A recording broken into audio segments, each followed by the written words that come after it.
మరి వాళ్ళని ఆదుకోవడానికి ఏం అవకాశాలు ఉన్నాయి? ఇంకా అధికారులు అక్కడికి చేరుకోలేదంటున్నారు కదా, సో వాళ్ళు ఏం అడుగుతున్నారు, వాళ్ళకి ఏం కావాలని అడుగుతున్నారు ఈ పరిస్థితుల్లో?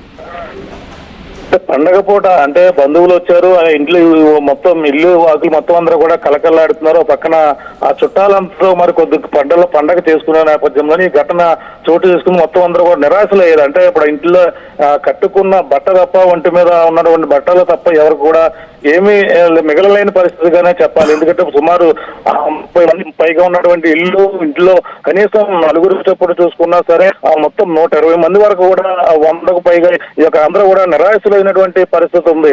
అంటే అందరూ కూడా కట్టుబడుతున్న నేపథ్యంలో అక్కడ స్థానికంగా ఉన్నటువంటి కళ్యాణ మండపంకి అక్కడికి కూడా వాళ్ళందరూ కూడా పక్కన విపరీతమైన చలి గాలులు ఉన్న నేపథ్యంలో వాళ్ళు ఎక్కడా ఉండలేని పరిస్థితులు నెలకొన్నాయి. ఇప్పుడు ఎక్కడికి పోవాలంటూ కూడా వాళ్ళంతా కూడా రోధిస్తున్నటువంటి పరిస్థితి ఉన్న నేపథ్యంలో అక్కడ ఉన్నటువంటి రెవెన్యూ అధికారులు వాళ్ళని ఉటావుటిన సహాయక చర్యలు చేపట్టాలని ఆదేశించడమే కాకుండా ఇప్పుడు అక్కడ ఉన్నటువంటి వాళ్ళని నైట్ ఏ విధంగా ఉంచాలో వాళ్ళకి ఇంకా అంటే అందరూ కూడా భోజనాలు చేస్తారు. మరి కొద్దిసేపట్లో నైట్ కావడంతో భోజనాలు చేస్తున్న కొంతమంది ఉంటారు, ఇంకా భోజనం చేయని వాళ్ళు మరి ఉంటారు. అందరూ కూడా ఈ నేపథ్యంలో అంటే మన రాత్రి వేళ చాలా జరిగి ఉంటే ఇది ఈ ఘటన చాలా ఊహించలేము, చాలా భయంకరంగా అని చెప్పాలి. ఎందుకంటే నిద్రలో ఉన్నప్పుడు కొన్ని సంఘటనలు కూడా చోటు చేసుకుంటే ఒక్కసారిగా నిద్రమత్తులో ఇటువంటి ఘటన మాత్రం జరిగి ఉంటే మాత్రం ఇంకా మనం దాన్ని ఊహించలేని పెను ప్రమాదంగానే చెప్పవచ్చు. జరిగినటువంటి ఘటనతో అందరూ ఒక ఏకీభావన కొంచెం అందరూ మెలుగుగా ఉన్న సమయంలో జరుగుతుండటంతోనే అందరూ కూడా ఎటువంటి ప్రాణహాని అయితే జరగలేదు. పరుగులు తీసేటప్పుడు కొంతమందికి అయితే స్వల్ప గాయాలు అయినట్టు కూడా తెలుసుకొస్తుంది. మరి దీనికి సహాయక చర్యలు చేపట్టేందుకు కూడా భారీ ఎత్తున అధికారులు అయితే అక్కడికి రాబోతున్నారు. ఇప్పటికే అక్కడికి చేరినట్టుగా కూడా స్థానిక ఎమ్మెల్యే వరపుల సత్యప్రభ కూడా చేరుకున్నట్టు కూడా తెలుసుకొస్తుంది. మరి వీళ్ళందరూ కూడా సహాయక చర్యలు చేసేందుకు వాళ్ళందరూ కూడా సిద్ధపడుతున్నారని చెప్పాలి. మరి నందు మరి పక్కన సంక్రాంతి వేళ ఇటువంటి ఘటన మరి చోటు చేసుకుంటూ ప్రతి అందరూ కూడా దీనిపై మొత్తం రోధిస్తున్నటువంటి పరిస్థితి కనపడుతుందని చెప్పాలి నందు. Right, thank you Prakash, thanks for the details. చూస్తున్నాం ఎంత బాధాకరమైనటువంటి పరిస్థితి ఇది. కట్టుబట్టలతో పిల్ల పాపలతో రోడ్డు మీద నిలబడాల్సిన పరిస్థితి, తమ ఇళ్ళు కాలిపోతుంటే అగ్నికి ఆహుతవుతుంటే చేష్టలుడికి చూడాల్సిన పరిస్థితి, ఏమీ చేయలేని పరిస్థితి. ఏదో ఒక ఇల్లు అయితే మంటలు ఆర్పడానికి నలుగురు కలిసి ఆ పక్కింటి వాళ్ళు ఎదురింటి వాళ్ళు వస్తారు, నలుగురు కలిసి ఆ మంటలు ఆర్పడానికి అవకాశం ఉంటుంది, ఒకటో రెండో ఇళ్ళు అయితే. కానీ 38 ఇళ్ళు వరుసగా ఆ వీధి, ఆ వెనక వీధి, ముందు వీధి అన్నీ ఆ వరుసగా చుట్టుపక్కల కనిపించే ఇళ్ళన్నీ కాలిపోతుంటే మంటలకి ఎవరు ఏ ఇళ్ళని ఆర్పగలుగుతారు? ఎంతమంది ఏం చేస్తే మాత్రం ఆ మంటలు ఆగుతాయి? ఎంత బాధాకరమైన పరిస్థితి, వాళ్ళ పరిస్థితి ఎంత దారుణంగా ఉంటుందో కదా. ఇప్పుడు స్థానిక నాయకులు, కలెక్టర్ అందరూ అక్కడికి చేరుకుంటున్నట్లుగా తెలుస్తోంది. మరి వాళ్ళకి ఎలాంటి సాయం అందిస్తారు, ఎలా వాళ్ళ బాధని పోగొట్టగలుగుతారు, ఎలా వాళ్ళని తిరిగి ఆదుకోగలుగుతారు అనేది వేచి చూద్దాం. ఒక షార్ట్ సర్క్యూట్ కారణంగా ఈ ప్రమాదం చోటు చేసుకున్నట్లుగా తెలుస్తోంది.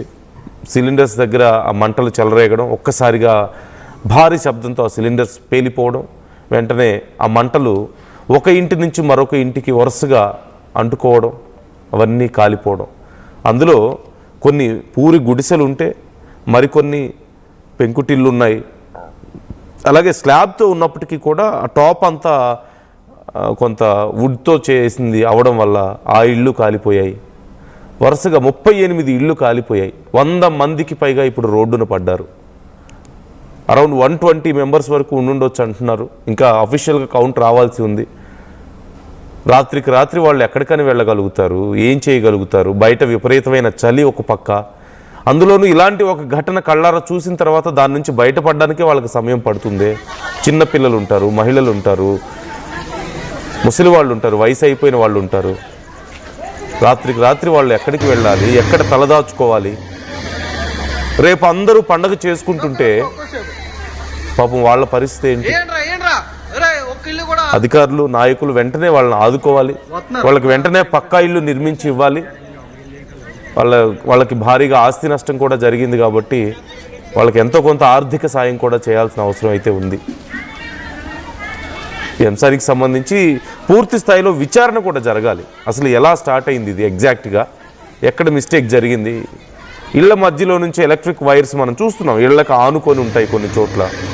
అక్కడ తప్పు ఎవరిదైనా అవ్వనివ్వండి, కొన్నిసార్లు వాళ్ళదే అవ్వచ్చు, స్థానికంగా ఉన్న ప్రజలదే తప్పు అవ్వచ్చేమో, లేదంటే అక్కడ ఉన్నటువంటి అధికారులదే అవ్వచ్చేమో. కారణం ఏదైనా సరే విచారణ జరిగి ఇలాంటివి జరగకుండా జాగ్రత్తలు తీసుకోండి.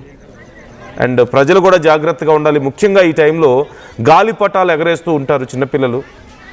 ఆ సమయంలో అవి ఎలక్ట్రిక్ వైర్స్కి తగలడం, వాటి వల్ల ప్రమాదాలు జరిగి కాళ్ళు చేతులు చివరికి ప్రాణాలు పోగొట్టుకున్న చిన్నపిల్లలు ఎంతోమంది ఉన్నారు. సో మీ పిల్లల విషయంలో జాగ్రత్తగా ఉండండి. ఈ పండగ సమయంలో పిల్లలందరూ ఇళ్ళకు వస్తారు, ఆడుకుంటుంటారు, గాలిపటాలు ఎగరేస్తూ ఉంటారు. So be careful.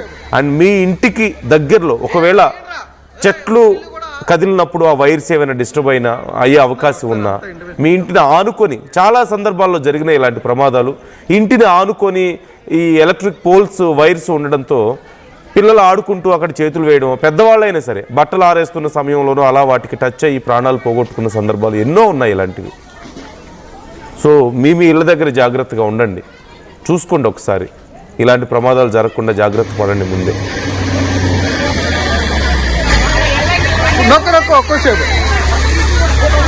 ఏంట్రా ఒక్క ఇల్లు కూడా